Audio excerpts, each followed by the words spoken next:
ప్రజాస్పందన చూసిన తర్వాత జగన్మోహన్ రెడ్డి గారు మీ అధికారంలోకి రాకుండా ఎవరు ఆపలేరు.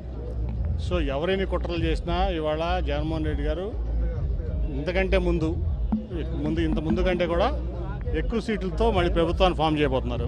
దాంట్లో ఎటువంటి సందేహం లేదు.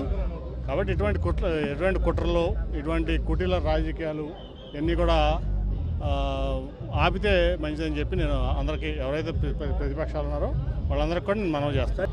ఫస్ట్ పోలీస్ ఇన్వెస్టిగేషన్ ఇమీడియట్ జరగాలి.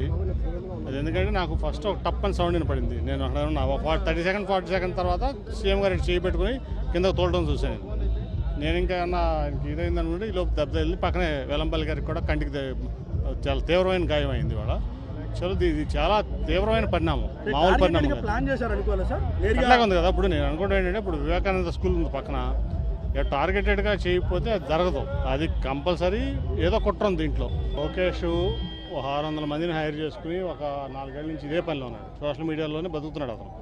కాబట్టి అతను సోషల్ మీడియాలో ఇటువంటి పనులు చేపిస్తాడు, ఎవరి మీద చేపిస్తాను అలవాటు పడిపోయాడు అతను. సో ఇటువంటి దుష్ప్రచారాలు ఇటువంటివన్నీ చేయడం అతనికి అలవాటైపోయింది లోకేష్ అనే వ్యక్తికి. ఇది ఖచ్చితంగా కూడా ఇమీడియట్గా చాలా తీవ్రంగా పరిణమించి మేము ఇక్కడే కాదు, ఢిల్లీలో కూడా ఎలక్షన్ కమిషన్ మేము దాన్ని రిప్రజెంట్ చేస్తాం. ఆయన ప్రజాదరణ, జగన్మోహన్ రెడ్డి గారి ప్రజాదరణ వాళ్ళు ఎవరో కూడా తట్టుకోలేకపోతున్నారు. ఎస్పెషల్లీ విజయవాడలో తట్టుకోలేక ఈ ఓర్వలేక చేసినటువంటి పని ఇది. దాంట్లో ఎవరైతే ఉన్నారో దోషులను బయట తీయాలి.